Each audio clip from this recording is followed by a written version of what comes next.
Assalamu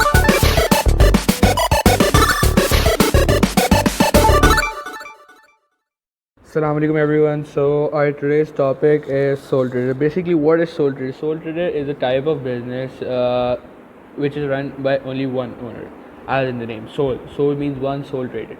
So the main basic formats of your accounts, like the final accounts, वो basically सारे derive जो होते हैं वो basically sole traders होते हैं. Whether it be partnerships, whether it be what do you say, companies, whether it be single entry, कुछ भी हो, it always manufacturing account हो, कुछ भी हो, it always derives from उनके जितने भी final accounts के formats होते हैं, it is always derived from sole trader के आपके final accounts. थोड़ी बहुत changes होती हैं which are all discussed in those particular topics. Today we will be going to learn what is the format of basically sole trader. Soul trader का format क्या होता है. आपको एडजस्टमेंट्स दी हुई होंगी, सही है. यू विल हैव टू, आपको एक क्वेश्चन होगा बेसिकली, उसमें आपको ट्रायल बैलेंस दिया होगा या इन्फॉर्मेशन दी हुई होगी. आफ्टर दैट थिंग आपको दिया हुआ होगा व्हाट यू से, क्या कहते हैं, एडजस्टमेंट्स दी हुई होंगी. You will do adjustments. वो एडजस्टमेंट मैं बताता हूँ किस तरीके से आगे करते हैं. बट राइट नाउ हमारा काम ये है, हम ये देखेंगे what are these what are the formats. Okay, so moving on to formats. Okay, here we are. So this is income statement for the year. Okay, how do you start? You first of all write is the title of business in the first line. In the second line you write the income statement for the year ended XYZ year. Okay, how you start? You start by doing this. Okay, first of all you write your sales revenue, whatever it is. Okay, you'll write this amount over here. If there are no sales return, then over here. If there are no sales return in the question, then you will write directly net sales. सही है. अगर sales return the हुई है in the question, आप क्या करोगे, revenue sale less sales return. Simple सी आपकी ये चीज़ हो जाएगी. Okay, net sales less cost of sales. What are cost of sales? Cost of sales basically are those amount which you have to incur to make any sales. सही है. Like वो क्या होगी cost? That cost would be your purchases. आपने कोई चीज़ खरीदोगे तो बेचोगे, like कोई चीज़ बनाओगे या खरीदोगे तो बेचोगे, obviously, right? So similarly manufacturing में आप बना के बेचते हो. In sole trader if trading account है, so you just trade. Okay, so trading में you purchase goods and then sell it forward. तो ज़ाहिर सी अगर परचेज करा होगा तो ज़ाहिर सी बात है you will have an opening inventory. अगर स्क्रैच से बिजनेस स्टार्ट है so you won't have any opening inventory. अगर 2-3 साल, so when ever you start another physical year, तो आपके पास कोई ना कोई ओपनिंग इन्वेंट्री होगी जिसके ऊपर you have made an expense in the previous year. So opening inventory आपकी कॉस्ट ऑफ सेल्स का हिस्सा होगी. सही है. ऐड उसमें net purchases you will add. सही है.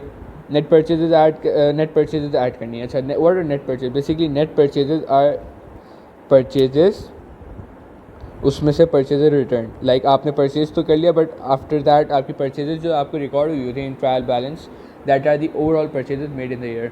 बट परचेज रिटर्न का, like you know, ledger account में there is another account for purchases and a different account for purchase return. So purchase return की वैल्यू आपको दी हुई होगी. आपने परचेज और परचेज रिटर्न माइनस और कर दिया. ठीक है.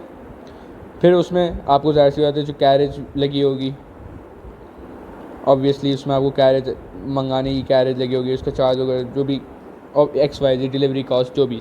सही है. If the goods are destroyed या उनकी पैकेजिंग ख़राब हो गई, सो उनको रिपेयर करना पड़ेगा. रिपेयर करके you will always sell them.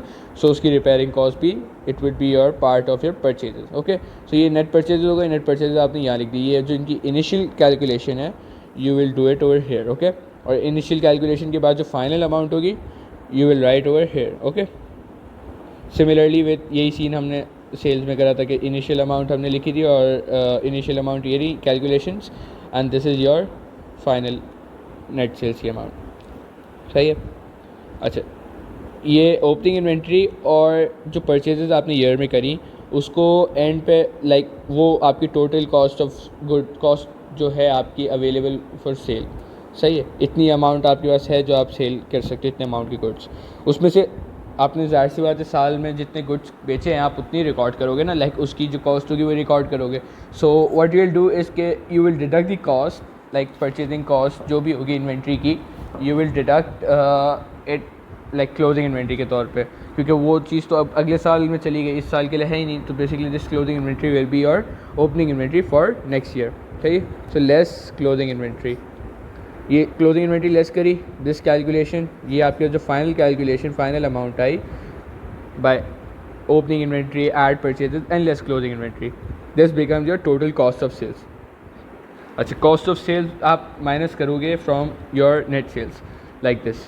ये नेट सेल्स है, ये आपकी कॉस्ट ऑफ सेल्स है. इन दोनों को आपस में आपने डिडक्ट करा और माइनस करा, sales minus cost of sales, you will get your gross profit. Okay, gross profit or maybe or loss. Okay, अच्छा, then after this in a business there might be anything, आपने कहीं और investment करी हुई है, आपको commission मिल रहा है, आपको कुछ आपने लाइक आपके बिजनेस किसी बिजनेस से डील हुई हुई है कि if you will sell 100 products of our products तो वील गिव यू कमीशन. तो आपको हो सकता है आपके बिजनेस को कमीशन मिलता हो, आपके बिजनेस को डिस्काउंट मिलता हो, तो वॉट एवर दैट इज़ वो अदर इनकम कहलाता है. ठीक है, अदर इनकम में क्या होता है, commission received, rent received, discount received and then interest received. Okay, may be आपने उधार पे दिया हुआ हो, आपने बेचा हुआ, so you charge interest on them, basically this is interest.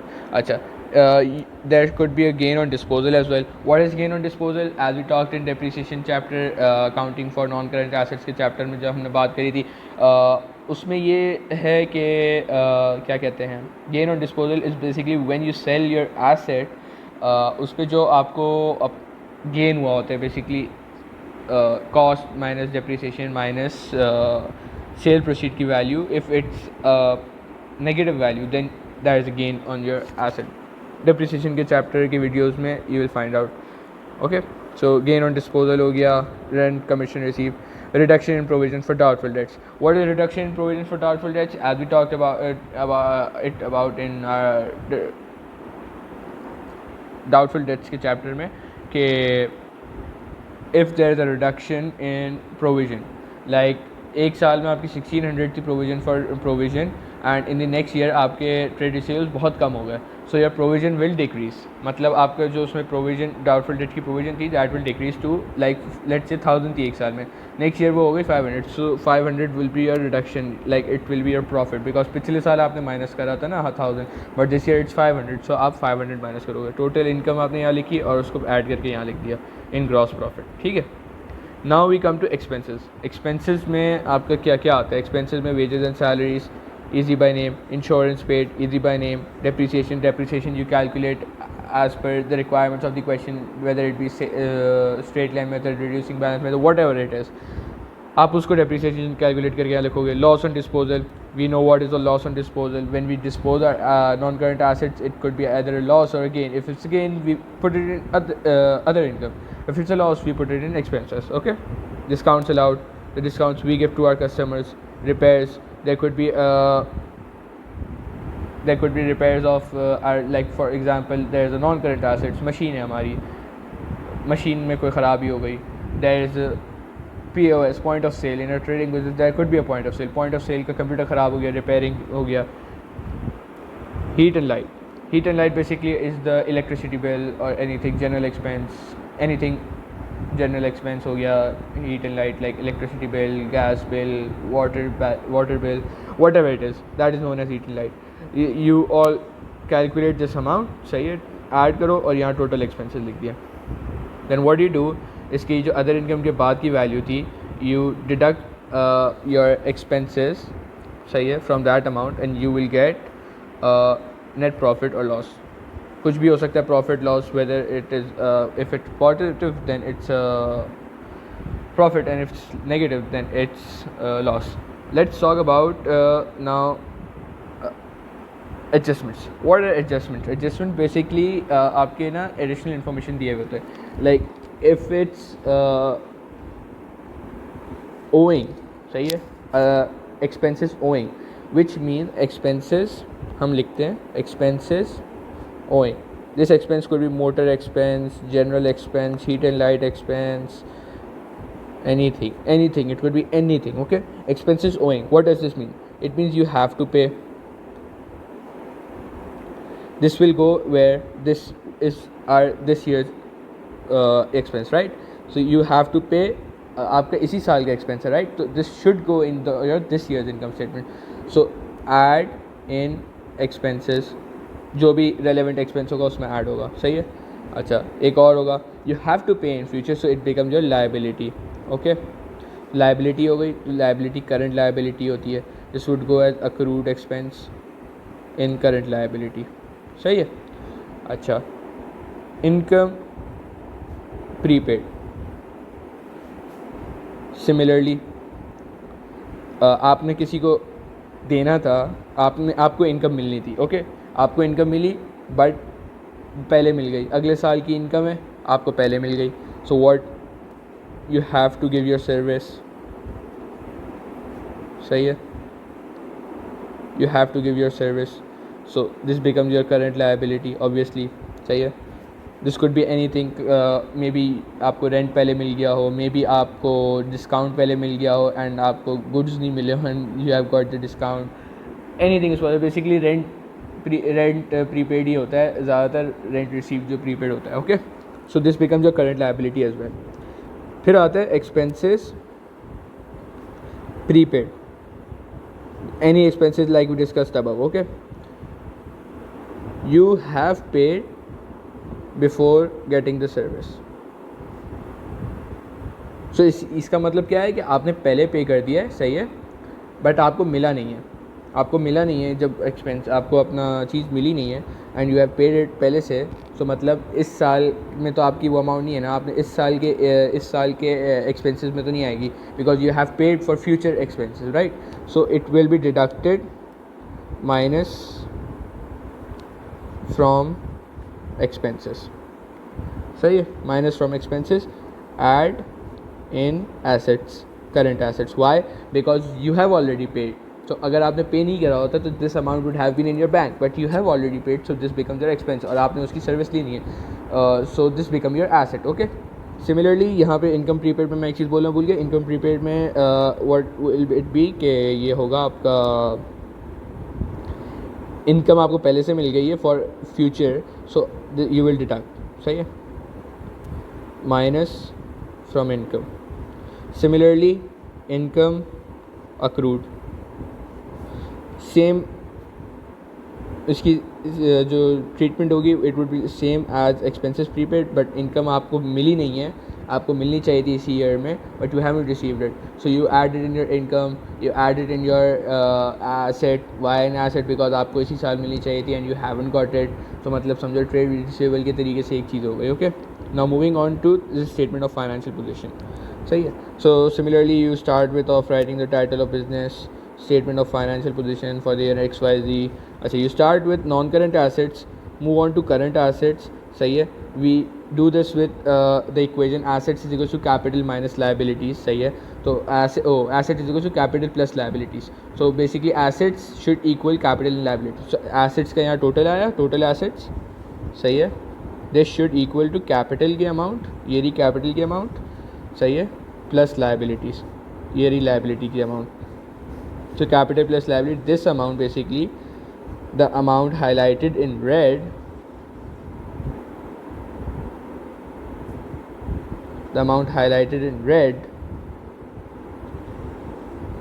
should match. Okay, so let's discuss. सही है. Premises आपने, अच्छा ये सारी चीज़ें you will write in liquidity. Okay, as per liquidity. Premises को सबसे ज़्यादा टाइम लगता है लिक्विड होने में, so it will go on top. Then motor vehicle in non current, and motor vehicle सबसे जल्दी आपकी लिक्विड हो जाती है, so it will go on the bottom.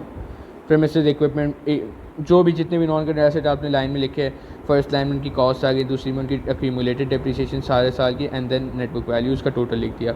Inventory आपको दी हुई होगी इन क्वेश्चन, ये कैलकुलेट करनी होगी. If it's a single entry question, inventory आपने कैलकुलेट करी, यहाँ लिख दी inventory, because inventory is your asset which will be sold out during the next year, और उसके बाद का ईयर जो भी पॉसिबिलिटी है. Trade receivable are your assets why because आपने अपनी सर्विस की कुछ दे दी है but you haven't receive the payment, you should have receive the payment but you haven't, so it becomes your asset. सही है। अच्छा, ट्रेड रिसीवेबल में बैड डेट माइनस करते हैं, सही है, नेट ट्रेड रिसीवेबल लिखने होते हैं, और प्रोविजन जो बनाते हैं that should be deducted. Okay, so यहाँ पे ये फर्स्ट कॉलम में लिखा और इसका टोटल आपने यहाँ पे लिख दिया।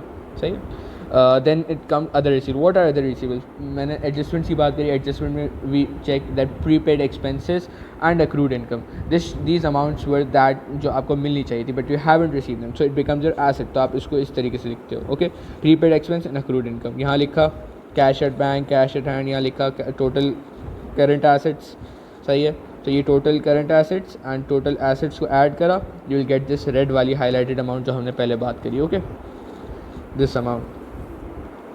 Now moving on to capital पे आए, ओपनिंग बैलेंस। सही है, उसमें प्रॉफिट ऐड करा। ओपनिंग बैलेंस इज़ व्हाट, जो आपको ट्रायल बैलेंस में दिया हुआ होगा कैपिटल दिस अमाउंट है। सो देन आपने इनकम स्टेटमेंट में जो भी प्रॉफिट आपको मिला होगा you will add that profit. Okay, यहाँ पे आपने capital add profit. Drawings, less drawings for the year, वो drawings basically are that things जो ओनर अपने लिए निकालते हैं, सो बेसिकली ड्राइंग्स माइनस करिए आपने। सही है। So now you will get the capital eight end of the year, this amount will go for the next year's trial balance, opening balance. Okay, non-current liabilities में आओ। non-current liabilities are what, any liability which are there for more than 1 year. long-term loan by bank XYZ repayable after more than 1 year. mortgages, anything। सही है, इनका total यहाँ लिख दिया। then you come to current liabilities, trade payables, simple thing है trade payable, जो आपको पैसे पे करने for your service you have taken. Other payables, what are other payables? Prepaid income, like आपको इनकम पहले से मिल गई है but you haven't given the service, so it becomes your prepaid income. Accrued expense, you have done an expense, सही है, but you haven't paid for it, so it becomes your liability, you have to pay for it in future, so it becomes your expense. Okay, accrued expense, so it becomes a liability on you. यहाँ पे आपने इनको लिखा bank overdraft. Bank overdraft is basically bank giving more to you then what was in your account. सही है, मतलब आपके 10,000 थे बैंक में and you needed 12,000, you withdraw 12,000, तो 2,000 का ओवरड्राफ्ट हो गया। बैंक ने आपको ज़्यादा दे दिए जितने आपके पास थे उससे ज़्यादा, so bank it becomes a liability to you. तो यहाँ पे टोटल करंट लायबिलिटी लिखा, total non current liability plus total current liability will give you total liabilities. सही है। And then when you will add this amount, capital and liability, it should be this amount which should match to this. Okay, that was all from our sole trader ki video, so sole trader ka topic. Thank you for watching. If you have any queries, drop down in the comments below. Thank you. Allah Hafiz.